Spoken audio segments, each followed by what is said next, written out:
राम राम जी। सारे ने मेरी हाथ जोड़ कर भगवान का दुआ करूंगी कि सब ठीक ठाक होंगे, मस्त होंगे और अब अपने कामों में व्यस्त होंगे। तो फिर मैं आगे की स्टोरी बताऊंगी कि हमने अपना फ्लैट खरीद लिया था, फिर हम अपने फ्लैट में शिफ्ट हो गए थे। तो उसके बाद फिर एक नई ज़िंदगी की शुरुआत हुआ है कि जिसने जो भी कुछ काम करना हुआ है तो मैं ये अपना काम क्यों कर करूँगी। तो मैं तब खाली नू सोचा कर दी। उसके बाद तुरंत भगवान किसी ऐसे बंदे ने भेजा कर था कि जो मेरी मदद करे। तो जिस फ्लैट में हमने सामान रखा था, सारा सामान भी हमारा न्यू ड्राइंग रूम में पड़ा था, मतलब कुछ भी नहीं वो कराया था। अगले दिन तड़के थोड़ा ही बहुत जचाया था। अगले दिन तड़के इस फ्लैट वाली कोई बोली, एक सहेली, अरे आप सिलाई करते हो? पहला राम रमी बोली आप सिलाई करते हो? मैं कहा हाँ करूँ वे। तो वह बोली कि मेरा सूट सिल दोगे, है तो थोड़ा सा अर्जेंट सा। पता नहीं तो उसने यूँ सोची थी कि ले देखो सिल देगी कि ना सिल देगी। फिर वही बात है कि जिसने सिलना हो उसने तो मौका ही चाहिए। वह क्यों नहीं मानना कि मैं अपने मौके न छोड़ दूँ। मैंने सोची हाँ सिल दूँगी। मैं कहा कोई बात ना, मान ले दिन में अपना कुछ काम करेंगे, नून तो नून सामान लाओगे, कुछ भी करेंगे तो एक दो रात ला दिए मड़ा मड़ा थोड़ी थोड़ी बार भी कराई दो तो तेरा सूट पूरा हो जाएगा। एक सिंपल सूट था सलवार वाला। तो मन्ना उसका सलवार का सूट ले के शाम ने सारा दिन काम कुम करके अपना सामान समून ला के अपनी मशीन फिट करी, तेल त्याल गेरा। अगले दिन इतना सब उठे, उससे पहले हमने अपना सूट सील वो कर दिया, कटिंग कर दी। कटिंग करके उसमें गला वला काट कूट कर सब कुछ करके मेरा काम है कि मैं जब भी सूट ना काटा करूँ उसकी गिले गला वाला सारा सौदा उसका धागा धुगा सब के मिला कर ना मशीन पर धर दिया करूँ, ताकि थोड़ा हा भी टाइम लग गया तो उस समय कि मैंने कि मैं अपना कर ले। आधा सूट होगा वो किसा। फिर मैंने इतना सब उठे, मैंने सूट कटिंग कर दिया अपना, वो कटिंग करके उसमें धागा गला सब फिट करके न धर दिया।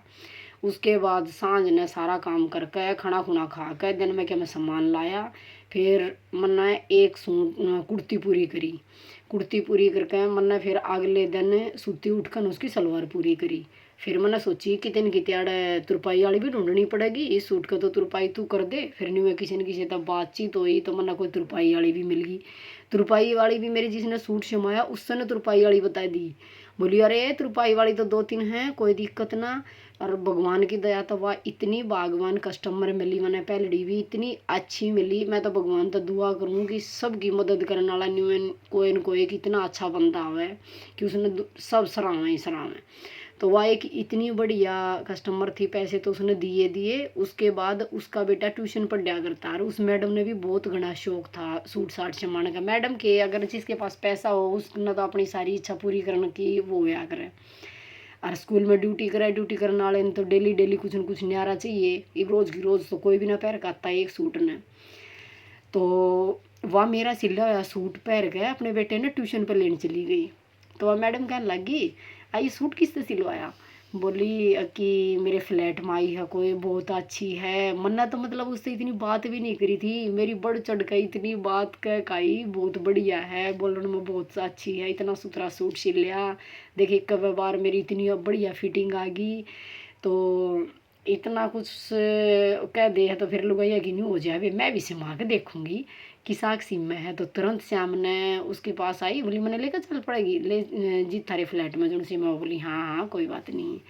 तो वह दो सूट लेकर आई, बोली कि भाभी आप इनका भी सूट सिल दोगे? मैं कहा सिल दूंगी वे, मैं सिलाई करूँ हूँ, कोई दिक्कत ना, मेरे पर तो कोई भी सूट सिलाओ चाहे, बहुत बढ़िया।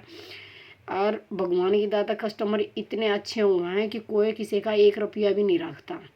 तो मैंने उसके भी 2 सूट सिल दिए। मेरी आदत है, और अब भी मैं अपनी आदत नहीं में रखूँगी कि जब भी मैं किसी के सूट सिलूँगी बहुत सुथरे सिलूँगी, अपनी जान में खूब मेहनत करूँगी। न्यू को ना भाई बस चालू हुआ काम करे और उठा के पैसे ले लिए बात ख़त्म ना, काम करूँगी तो सुथरा ही करूँगी।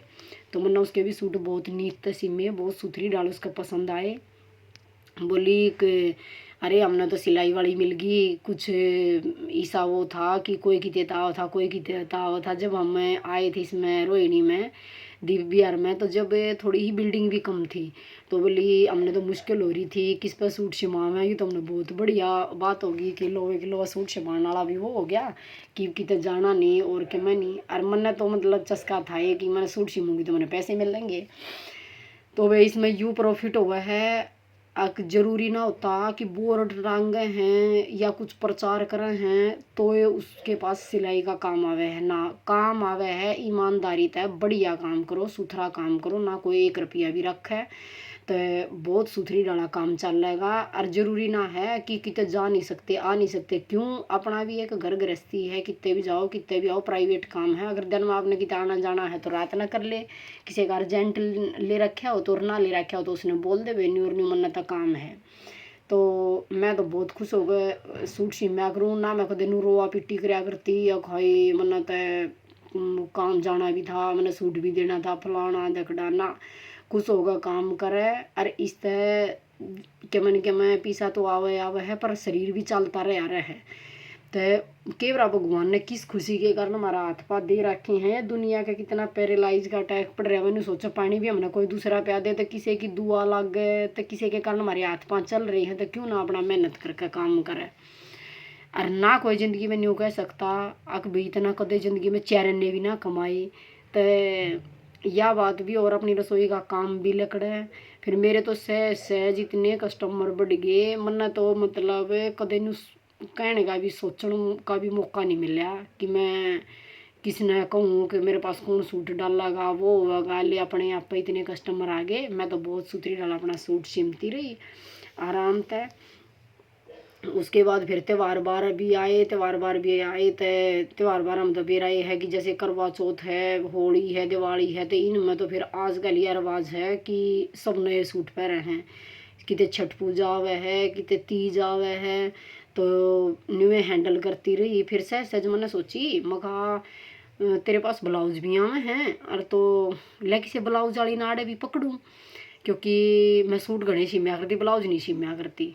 तो मैंने किसी न किसी तो बात भी करी, उन्हें टेलर रेट पे हाँ भी भर ली। फिर मैंने सोची मका जब तना सूट सिमने आवे हैं तो सूटा का एक छोटा रूप ब्लाउज है, तना एक चस्का पा जाएगा। जिसी तू पालम में उस तो दिया करती भाजी का ना आड़े भी ठाकने ब्लाउज आओगा तुरंत उसने पकड़ा देगी, तो क्यों ना तू ब्लाउज खुद सीम ले। मैंने किसी कस्टमर की न्यू नहीं सोची कि कोई कस्टमर मैंने धमकावेगा वो कुछ करेगा, बाकी किसी ने मैं धमकाई भी नहीं, ना किसी का कुछ गलत होया भगवान की दया है, ना किसी कस्टमर ने मेरा कोई 1 रुपया भी रखा। मैं तो कस्टमर ने भी कभी भगवान के समान समझाया करूँ। जब उनके कारण मेरा अपना काम चल रहा है, हमेशा परस में पैसे रहे हैं, कोई यूँ परेशानी नहीं रहती कि मैं नीचे जाऊँ तो सामान क्या खा ले आऊँ फलाना धकड़ा, अपना आराम था परस में दठाई पीछे फट देन ले आई। और फ़र्क ये पड़ा है कि मैं अपने दोस्तों को घना खर्चा करूँ, सिलाई में खर्चा कितना है, खर्चा तो कुछ बहुत कम है, इस खाली मेहनत के रुपये मिलना है। तो मैंने ब्लाउज भी नहीं सिलवाए आड़ाए पाछे, सारे ब्लाउज में खुद सिलने लगी। खाली मैंने 1-2 ब्लाउज कटिंग करी थी, जब अपनी सहेली दो रहे फ़ोन कराया था, मैं कहा बेबे तू होल्ड पर रही है मैं खाली कटिंग करूँ हूँ। उसके बाद मैंने सिंपल ब्लाउज की कटिंग उस पर पूछ के करी, उसके बाद बेल्ट वाला ब्लाउज या प्रिंसेस ब्लाउज। फिर तो मैंने मतलब कुछ भी किसी की गाउन बनानी है या किसी का नीचे स्कर्ट बनानी है, कुछ भी बनाना है, मतलब एक अपने दिल में कॉन्फिडेंस सा मान ली कि मेरा नहीं गलत होया कदा कदे कुछ, तो यो सच्चाई है।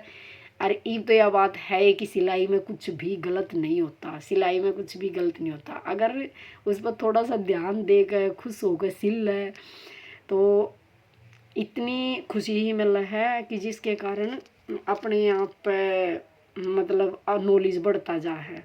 और आजकल देख यूट्यूब ऐसा चल रहा है कि इसमें एक बार सर्च करो, एक ड्रेस का नाम लोगे तो 10 ड्रेस निकल जाएंगी। आजकल तो यूट्यूब ऐसा चल रहा है कि एक बार एक ड्रेस का नाम लिखोगे सर्च कर मारोगे तो 10 ड्रेस निकल कर आएंगी, और उनमें बहुत सारा नॉलेज और मिलेगा कि इस डाल भी बना सका हाँ उस डाल भी बना सका है। और मन्ना तो क्या टैलेंटेड रही तू इनसा की जो वीडियो देखी है ना, इन तो मेरा इतना प्रॉफिट हुआ है सिलाई के मामले में। मैं बल्कि 29 साल से सिलाई करूँ हूँ और उसका 18-19 साल का एक्सपीरियंस है मैडम का। पर इतनी दिमागदार मैडम है, इतनी सुथरी डाल, इतनी बढ़िया डाल बतावा है, मैं तो उसका दिल से धन्यवाद करूँ।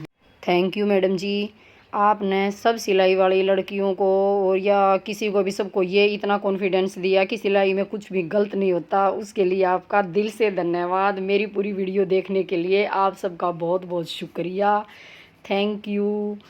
आप ऐसे ही प्यार देते रहिए, उसके लिए मैं आपकी हमेशा आभारी रहूँगी और दिल से सबका धन्यवाद करूँगी, सबका शुक्रिया बोलूँगी। भगवान की दया से सब सुखी रहें।